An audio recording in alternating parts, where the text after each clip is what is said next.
अस्सलामुअलैकुम dear students, कैसे हैं आप। अच्छा डियर स्टूडेंट्स, आज आपके लिए एक बड़ा ही इंटरेस्टिंग और नहायत important long question, chapter number 2। The name of this chapter is kinematics and the most important long question of chapter 2 ninth class physics book physics, and the name of the long question is equation of motion, यानी उर्दू में हम इसको कहते हैं कि हरकत की मुसावात। हमने आइए इसको डिस्कस करना है कि हरकत की कितनी मुसावात होती हैं, और उसमें हम उसकी हरकत की पहली जो मुसावात होगी यानी फर्स्ट इक्वेशन ऑफ मोशन, उसको हम डिटेल से क्या करेंगे, डिस्कस करेंगे और क्या कहते हैं, और उसके रिलेटेड जितनी थ्योरी और प्लस ग्राफ और प्लस उसकी डेरिवेशन सारी जो है वो हमारे पास हम यहाँ पर क्या करेंगे, लिखेंगे। सबसे पहले तो आप लोगों को बता दिया जाए कि हमारे पास इक्वेशन ऑफ मोशन होती कितनी है। तो बच्चों, हमारे पास जो इक्वेशन ऑफ मोशंस होती हैं हमारे पास 3 होती हैं, यानी कि there are 3 equations of motion, यानी कि हमारे पास कितनी इक्वेशन ऑफ मोशन है, वो बच्चों हमारे पास 3 इक्वेशन ऑफ मोशन है। ठीक हो गया। उसमें से जो सबसे पहली जो इक्वेशन ऑफ मोशन है उसको हम लोगों ने क्या करना है, डिस्कस करना है। और यहां पर मैंने क्या लिखा है, फर्स्ट इक्वेशन ऑफ मोशन। ठीक हो गया बच्चों। अच्छा बच्चों, फर्स्ट इक्वेशन ऑफ मोशन मैं पहले बता देता हूं कि फर्स्ट इक्वेशन ऑफ मोशन है क्या। फर्स्ट इक्वेशन ऑफ मोशन बच्चों हमारे पास है जी, V F is equal to V I plus A T, यानी ये हमारे पास क्या है, फर्स्ट इक्वेशन ऑफ मोशन है। इसी को ही हम लोगों ने आगे क्या करना है, इस इक्वेशन को हम लोगों ने डराइव करना है।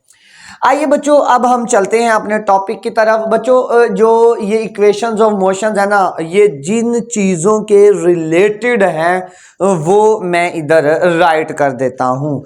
अब हमारे पास जिन चीज़ों की जो रिलेटेड ये इक्वेशन ऑफ मोशन है उसमें फर्स्ट पे हमारे पास आती है जी इनिशियल वेलोसिटी। क्या आती है, इनिशियल वेलोसिटी आती है। ठीक हो गया। उसके बाद जो सेकंड इसमें चीज जो यूज होगी वो होगी जी फाइनल वेलोसिटी। वो दूसरी कौन सी है जी, फाइनल वेलोसिटी। इनिशियल वेलोसिटी यानी कि हमारे पास ये होगी, इसको डिनोट करेंगे वी आई से, और फाइनल वेलोसिटी को डिनोट करेंगे वी एफ से। ठीक हो गया। उसके बाद हमारे पास यहाँ पर थर्ड वन जो चीज आती है वो आती है जी डिस्टेंस, और डिस्टेंस को हम जो डिनोट करेंगे बच्चों वो हमारे पास आएगा जी एस। और उसके बाद फोर्थ वन जो चीज इसमें यूज होगी वो हमारे पास होगी जी uniform speed, uniform acceleration, uniform acceleration, जिसको मैं डिनोट करवाऊंगा ए से, और लास्ट पे हमारे पास आ जाएगा टाइम, यानी इसको मैं किससे डिनोट करवाऊंगा, टी से। बच्चों, मेजर जो ये जो 5 चीजें हैं इन्हीं पे ही यही चीजों को हमने यूज करते हुए इक्वेशन ऑफ मोशन क्या करनी है, डराइव करनी है। इनिशियल वेलोसिटी का मतलब क्या है, इनिशियल वेलोसिटी का मतलब है आगाज, यानी इब्तदाई वेलोसिटी। इब्तदाई वेलोसिटी वो 0 भी हो सकती है, वो कुछ भी हो सकती है। VF का मतलब है फाइनल वेलोसिटी, यानी फाइनल जब कोई भी ऑब्जेक्ट रुकने वाला होगा, कोई बॉडी रुकने वाली होगी, उसको हम क्या बोलेंगे, फाइनल वेलोसिटी। डिस्टेंस जो वो कवर करेगी, टाइम जो टाइम लगेगा, और एक्सेलरेशन जो वेलोसिटी के चेंज के अंदर क्या होगा, प्रोड्यूस होगा। आइए हम इसको स्टार्ट करते हैं। अच्छा, वो कहता है कि जी कंसीडर अ बॉडी, हम लोगों ने एक जिस्म लेना है जिसका मैस क्या है, m है, यानी consider a body of mass m, यानी कि उसका जो मैस है वो क्या है, m है। यानी कि एक जिस्म लिया, उसका मास क्या है, m है, and having initial velocity vi, यानी कि उसकी जो इनिशियल वेलोसिटी है यानी vi, यानी कि वो हमारे पास उसकी जो है इनिशियल वेलोसिटी vi है। ठीक हो गया। अब वो मूव कैसे कर रहा है, यानी कोई बॉडी है, उसका मास m है, उसकी इनिशियल वेलोसिटी vi है, और वो मूव क्या कर रहा है, वो मूव स्ट्रेट लाइन कर रहा है, यानी कि सीधा मूव कर रहा है। एंड मूविंग स्ट्रेट लाइन, यानी कि वो कैसे मूव कर रहा है, एंड मूविंग स्ट्रेट लाइन, यानी कि वो सीधा मूव कर रहा है। ठीक हो गया। अब वो जाहिर सी बात है, अब वो कोई ऑब्जेक्ट है, वो मूव कर रहा है, वो चलता हुआ जा रहा है। अब कुछ ना कुछ देर के बाद उस ऑब्जेक्ट ने क्या करना है, उस ऑब्जेक्ट ने रुकना है। अब क्या होगा, कुछ देर के बाद जो उसकी इनिशियल वेलोसिटी है वो क्या हो जाएगी, फाइनल वेलोसिटी, यानी जब उसने फाइनल यानी उसने रुकना है तो जो वेलोसिटी तब होगी वो क्या होगी, फाइनल वेलोसिटी होगी।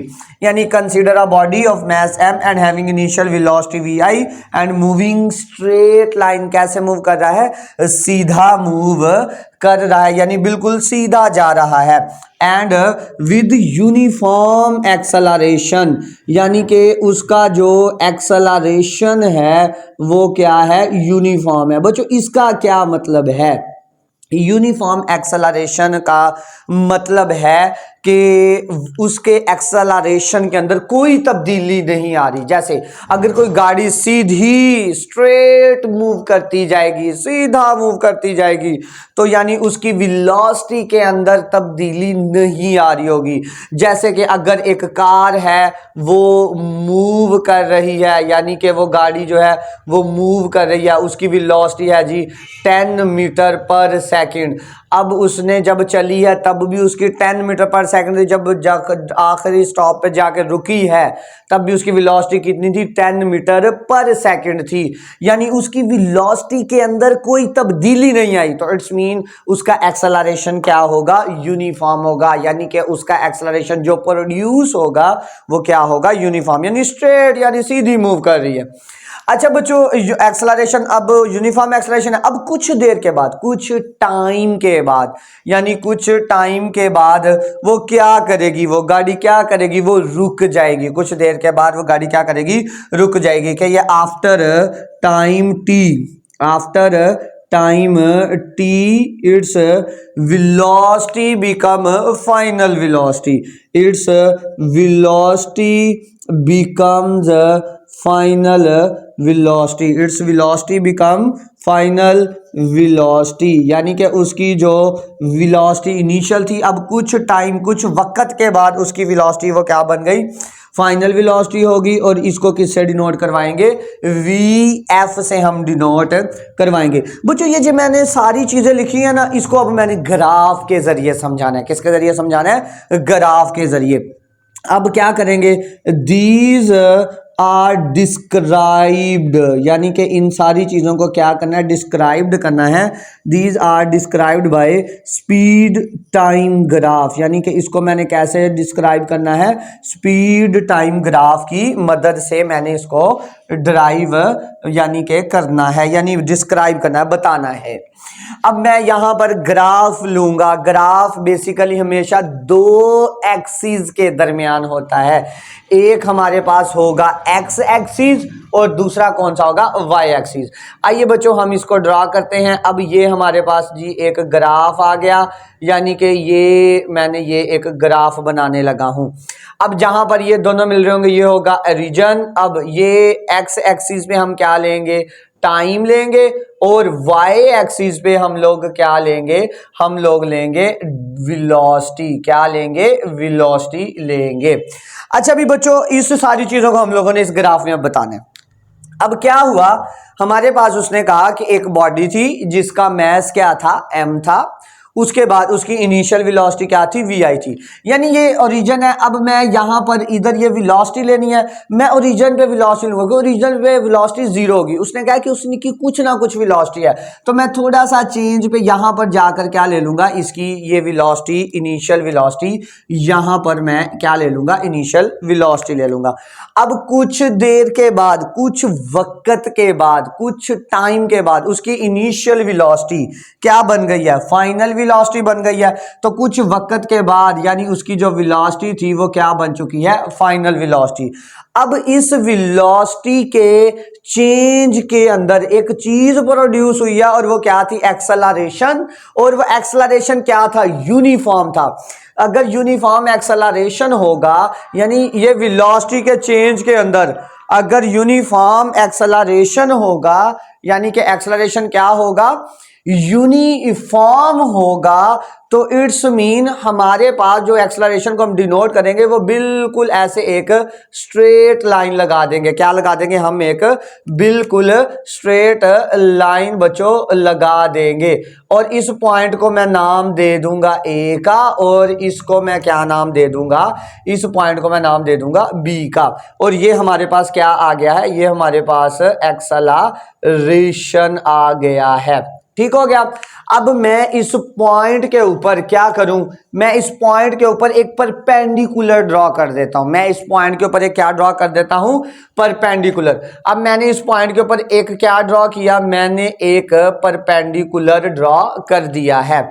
ठीक हो गया। अब बी पॉइंट में मैंने एक परपेंडिकुलर ड्रॉ कर दिया। अब इसी तरह मैं यहां पर जो पॉइंट ए है इस पर भी क्या ड्रॉ करूंगा, मैं एक परपेंडिकुलर ड्रॉ कर दूंगा। ये मैं खुद से कर रहा हूं, ये मैं अपनी तरफ से कर रहा हूं। ठीक हो गया। अब मैंने यहां पर क्या ड्रॉ कर दिया, एक इधर ए पॉइंट पे भी परपेंडिकुलर ड्रॉ कर दिया और बी पॉइंट पे भी क्या कर दिया, मैंने परपेंडिकुलर ड्रॉ कर दिया। अब इस पॉइंट को जहां पर ये होगा इसको मैं नाम दे दूंगा सी का, और इस पॉइंट पे जाकर ये मिला इसको मैं नाम दे दूंगा डी का। क्लियर है। और इसको भी मैं इसके साथ क्या करवा दूंगा, मैं ज्वाइन करवा दूंगा। क्लियर है। अब बच्चों हम इस इक्वेशन से अब हम लोगों ने क्या करना है, इस इक्वेशन से हम लोगों ने ये क्या कहते हैं, सॉरी, इस डायग्राम से हम लोगों ने ये इक्वेशन ड्राइव करनी है। अच्छा, अब अगर ध्यान से मैं यहां पर गौर करूं, ये मेरे पास क्या बन चुकी है, एक रेक्टेंगल बन चुकी है या एक मुस्ततील, और ऊपर मेरे पास क्या बन चुकी है, ट्राइंगल बन चुकी है। हमें वैल्यू किधर फाइंड करनी है, हमें इस पोर्शन के अंदर वैल्यूज फाइंड करनी है। इस पोर्शन से हमें इक्वेशन ऑफ मोशन फर्स्ट जो है ड्राइव करनी है। ये जो नीचे वाली है इससे हमें कोई कंसर्न नहीं है। अच्छा, अगर यहां से ये ओ से डी तक ये टाइम है तो ये टी से मैंने जाहिर कर दिया। अगर ओ से डी तक टी है तो ए से सी तक भी क्या होगा, ए से सी तक भी क्या होगा, ये भी टी होगा, यानी टाइम होगा। क्लियर है। यानी ओ से डी तक भी हमारे पास क्या है, टाइम है, तो ए से सी भी क्या होगा, टाइम होगा। अब मुझे करना क्या है, मुझे ये इस एक्सेलरेशन की वैल्यू निकालनी है, यानी मुझे ये एक्सेलरेशन फाइंड करना है, जिसको क्या बोलेंगे, ये एक स्लोप है यानी ढलवान है। मुझे ये इस स्लोप की वैल्यू फाइंड करनी है, यानी कि मुझे निकालनी है slope of line A B, यानी कि मुझे इस ए बी की जो है वो क्या फाइंड करनी है, स्लोप फाइंड करनी है। बच्चों स्लोप का फार्मूला होता है rise over run, rise over run, rise over run. अगर देखा जाए यहां पर, अगर मैं गौर करूं तो मेरे पास बेसिकली ओवरऑल जो जर्नल जो स्लोप का फार्मूला होता है ना, वो मेरे पास होता है y divided by x, y divided by x। अब मुझे इस ट्राइंगल को लेकर डिस्कस करना है। अब यहां पर देखा जाए ये अलोंग किसके है, ये y एक्सिस के है और ये क्या है, x एक्सिस के है। ये अलोंग y एक्सिस के है और ये क्या है, x एक्सिस के। मुझे वैल्यू किसकी फाइंड करनी है, मुझे b और c, यानी ये y एक्सिस ये फाइंड करना है और दूसरा क्या, a और c फाइंड करना है। तो मैं यहां पर लिख दूं कि यानी कि हमारे पास जो a है वो इक्वल किसके आ जाएगा, y किसके इक्वल आएगा, वो आएगा b c के, और जो x है वो किसके इक्वल आ जाएगा, a और c के मेरे पास इक्वल आ जाएगा। क्लियर है बच्चों। अब बच्चों यहां पर देखा जाए हमारे पास सिर्फ एक चीज की वैल्यू है, हमारे पास किसकी वैल्यू है, हमें पता है कि जो ए सी है वो किसके इक्वल है, टी के इक्वल है, यानी ए सी किसके बराबर है, टी के, यानी अगर ओ डी टी के बराबर है तो ए सी भी क्या होगा, टी के बराबर होगा। अब हमारे पास यहां पर बी और सी की वैल्यू नहीं है, बी और सी की वैल्यू हमारे पास यहां पर नहीं है। मुझे बी और सी की वैल्यू क्या करनी है, मुझे ये बी और सी की वैल्यू तलाश करनी है। तो मैं क्या करूंगा, मैं बी और सी की वैल्यू को पहले फाइंड आउट करूंगा। अगर देखा जाए यहां पर ये जो C है वो किसके इक्वल है, VI के इक्वल है, और ये कहां से है, VF के। अगर देखा जाए, अगर मैं ध्यान से गौर करूं, अब देखो हमारे पास ओरिजिन से चले थे, यहां से यहां पर पहुंचे, ओरिजिन से यहां तक पहले VI आया, फिर उसके बाद क्या आया, VF आया, यानी O से अगर A पर गया तो क्या आया, VI आया, और फिर आगे क्या आया, VF आया। अगर मैं इस तरह करूं, मेरे पास ये दो वैल्यूज हैं, VF भी है और VI भी है। अगर मैं ये मुझे BC की निकालनी है, मेरे पास CD की वैल्यू है, यानी D से C तक, D यहां ओरिजिन 0 और C क्या है, VI, D से C तक है, ये किसके इक्वल है, VI के। और इसी तरह मैं D से B तक चलूं तो ये किसके इक्वल आ जाएगा, VF के इक्वल आ जाएगा। अगर मेरे पास BD की वैल्यू आ जाए और CD की वैल्यू आ जाए, मैं इन दोनों को आपस में माइनस करूं तो मेरे पास किसके इक्वल आ जाएगा, BC के इक्वल आ जाएगा। आएगा कि नहीं आएगा, मैं इधर लिख देता हूं कि हमारे पास जो BC होगा वो इक्वल होगा BD BD माइनस CD होगा। कैसे, दोबारा देख लेते हैं। देखिए बच्चे, ये ओरिजिन है, यहां से लेकर यहां तक फासला बनता है जी 7 किलोमीटर, और यहां से, और टोटल यहां से यहां तक जी बनता है 10 किलोमीटर। ये पॉइंट को समझिएगा जरा, देखिएगा, यहां से यहां तक 7 बना, और यहां से यहां तक कितना बना, 10 बना। ये O, ये A और ये B। अब कोई मुझसे पूछे कि भाई B से A तक का फासला कैसे है, तो मैं क्या करूंगा, B से A तक निकालना होगा तो मैं 10 में से 7 को क्या कर दूंगा, माइनस कर दूंगा, तो आंसर क्या आ जाएगा, 3 आ जाएगा। अब इसी तरह यहां पर देखा जाए, अब मुझे B और C की वैल्यू निकालनी है, मैं सिंपली भी यही कर सकता हूं, सिंपली क्या कि VF B को रख दूं और C को VI रख दूं, इन दोनों को क्या करवा दूं, मैं माइनस करवा दूं। करवाने को तो मैं ये भी करवा सकता हूं, मगर हमें कुछ प्रोसीजर, यानी हमें कुछ अकॉर्डिंग किसी ना किसी चीज रूल के थ्रू चलना है। तो मेरे पास जब स्टार्टिंग से चला तो पहले VI हो गया, फिर जब स्टार्टिंग से चला तो किधर हो गया, VF। मैंने फाइनल में से, यानी इस पॉइंट, इस पूरे में से इस इतने रीजन को निकाल दिया, इस पूरे में से मैंने इतने रीजन को निकाला तो मेरे पास इसकी वैल्यू आ गई। तो अब यहां पर हमारे पास जो BD होगा वो हमारे पास B से D तक वो किसके इक्वल आएगा, VF के इक्वल आ जाएगा। B से C, यानी कि B से D हमारे पास आ गया जी VF के इक्वल, यानी B VF और D 0, VF माइनस 0 VF आ गया। और उसके बाद CD जो है, CD मेरे पास किसके इक्वल आ जाएगा, VI के इक्वल आ जाएगा। अब मैं क्या करूंगा, अब मैं इसके अंदर वैल्यूज पुट करूंगा। अब यहां पर देखा जाए तो मेरे पास जो एक्सेलरेशन है वो इक्वल आएगा किसके, BC किसके इक्वल था, BC is equal to BD minus CD divided by क्या आ जाएगा, AC आ जाएगा। अब मैं वैल्यूज पुट करूं, A is equal to BD की वैल्यू कितनी आ गई, BD कितना है, VF है, और CD की वैल्यू कितनी आ गई, VI आ गई, और AC की वैल्यू कितनी आ गई, T आ गई। अब मैं यहां पर जो T नीचे डिवाइड हो रहा है इधर मैं ले जाऊं तो ये क्या हो जाएगा, मल्टीप्लाई हो जाएगा, और यहां पर VF माइनस VI बचेगा। अब यहां पर देखा जाए तो ये माइनस का VI है, मैं उठाकर इसको इधर ले आऊं तो ये इधर आकर क्या हो जाएगा, प्लस का हो जाएगा। तो ये VI इधर आकर प्लस का हो गया, और साथ क्या आ गया, AT, और ये किसके इक्वल आ गया, VF के इक्वल आ गया। तो यहां पर ये मैंने फर्स्ट इक्वेशन ऑफ मोशन क्या कर ली है, डराइव कर ली है। यानी कि हमारे पास था कि सिंपली कि हम लोगों ने इस ग्राफ की मदद से equation of motion first drive करनी थी, और बच्चों वो हम लोगों ने first equation of motion drive कर ली है। उम्मीद है कि आप लोगों को ये समझ आया होगा। क्लियर है बच्चों? ओके बच्चों, अल्लाह हाफिज।